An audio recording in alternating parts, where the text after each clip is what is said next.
You've seen me do quite a few things on Firecraft, but in my mind, one really important skill to have is using natural tinders out in the field that you've collected or saved even. They're free. A little bit of practice, they're pretty easy to use. Um, they're easy to recognize once you know what you're looking for. There's a few oddball ones out there that really don't meet a lot of the requirements, but they have resins in them and they make them burn even better. To start off with, one of the things we're looking for though is something that's fine, dry, and hair-like. Alright, this here is a little bundle of velvet leaf or buttonweed, and this is almost exactly how I collected it. It was on a frozen pond, and it was just kind of hanging off there like this, and I stripped it off. Also makes excellent cordage material, so that could be a clue also. It takes three things to get a fire going. It's going to take a heat source, it's going to take a fuel, which is this, and it's going to take oxygen. And oxygen means we want this stuff fluffed up and aerated. We don't want it crumbled down in a little tiny ball because it's not going to get any oxygen. When I strike this, a lot of these tinders, you'll see me flip them over. Alright, that's because the flame starts on the top and I want to get the flame coming up through the bottom to the top to burn the rest of the materials. So I'm going to set this down on a nice solid platform, put my metal match fire steel right in the middle of it, give her a strike. I turn that over, and that's a great little tinder right there. Works phenomenal. Now all these aren't going to light up like that. There's some of them that we're going to use that are kind of going to be for coal extenders, like punkwood. Alright, this punkwood isn't, it's more of a coal extender than a tinder, but it'll kind of fit the bill too, because we'll be able to actually use this to build a fire, and I have other videos on that too.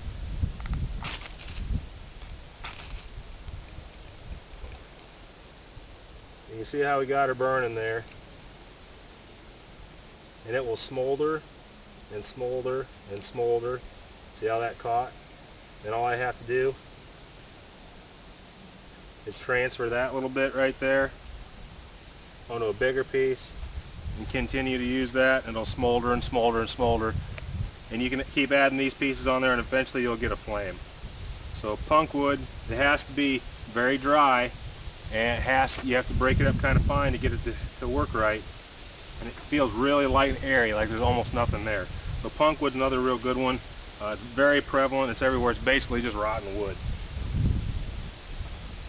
Another good tinder material that's also good cordage material, basswood. This is inside basswood fibers, basswood tree.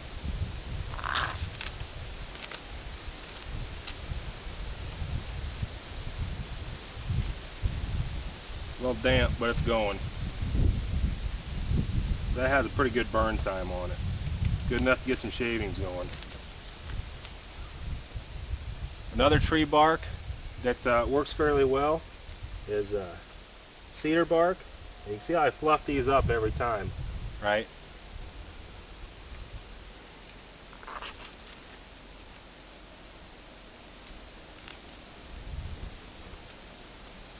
And both the eastern and the western varieties will burn. There we go. Give it a little bit more oxygen.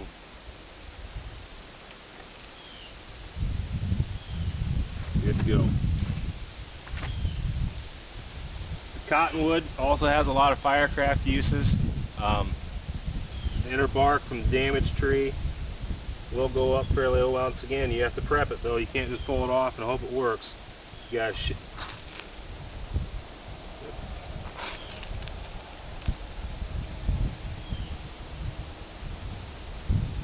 take a little nursing, but we got her to go.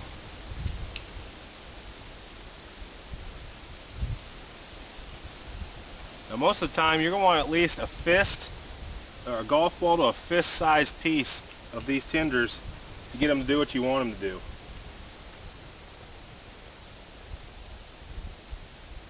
We also have a few things that are like flash tinders that go up real fast and don't burn a long time. This is bull thistledown, and this along with cattail down. It's called a flash tinder. It flashes up. It doesn't really burn a real long time, but you can spread it out a little bit and strike it again and it burns. So that one was a little bit better. But flash tinders can be used to light a secondary tinder that you're having a little bit of trouble with. And something that you can have a little trouble with also is grasses. Now, this is, I just picked this morning and it might be a little bit damp. So grasses are really not, the number one thing that I like to use. They work sometimes, but I wouldn't rely on them. Since they're mostly on the ground, they can have a lot of moisture in them. You can see it's not the best tinder. It'll work, but it's not the best. One of the things that has some resin in it that I was talking about, this is birch bark, and it is from a river birch. It's a clumpy birch that grows. It's not a paper bark or paper birch. And it burns, it doesn't burn quite as well, but it has kind of some of the same resins in it. And you can see there's a darker smoke that comes off of it. But once it gets going, it really gets going, but it's not as good as, like I said, as a paper bark birch, but it still works pretty well. And that does grow not just in the North Woods, it grows all over. Now, if you have a lot of coniferous trees around, another resin-filled tinder you can use is pitchwood, fatwood, whatever you want to call it. It's just resin-impregnated wood. I know a lot of people talk about it, a lot of people use it, and there's nothing wrong with it. It's waterproof. It really is a great tinder. It'll get you fire going almost every time. But I take my knife and I do scrapings on it, just like I do a heartwood scrapings, right? It's the same way I do, just with the heartwood scrapings from a normal piece of dry firewood, dry wood that I've collected. Put those up in a little bundle. Now that doesn't even burn. There it goes. But this stuff really burns, and it's pretty much a guaranteed fire, especially if you can make shavings off of this and get her going. It'll burn for a really good long time. You can see kind of the dark smoke coming off there. It's a very good tinder. In my neck of the woods, you have to find trees that have been planted and bust off pieces towards the bases of the trees to get it to work, or to even find it. Right. Which brings, just about anywhere, anytime, you can use heartwood scrapings. I make them the same way I just showed you with that pitchwood. Right, it's just out of the middle of the dry wood, and any wood will work for it. The harder the better usually, though it seems to scrape a little bit better. But you can use the back of your knife, you can use your blade, and once again,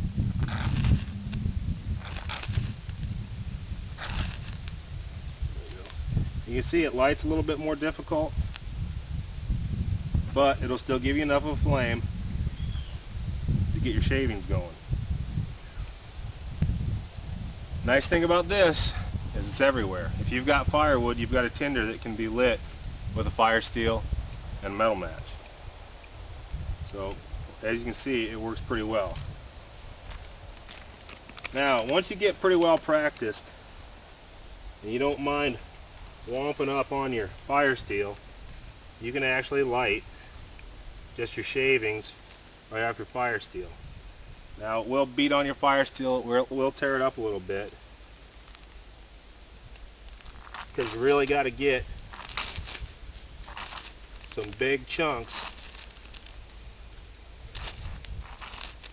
to get them going.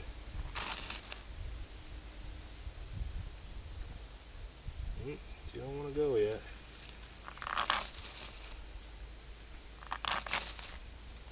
Come on. There we go.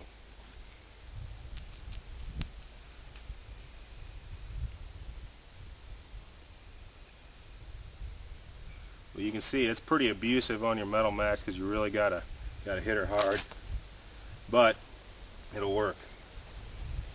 So I think that's I don't know, 11 or 12 tinders that are readily available. You know, go in your area, find the ones that you're going to use, learn them, practice with them, get them when they're green, dry them out, try to find them when they're dry and use them. It's good practice, they're free, and it's pretty valuable if you plan on spending any time out in the woods.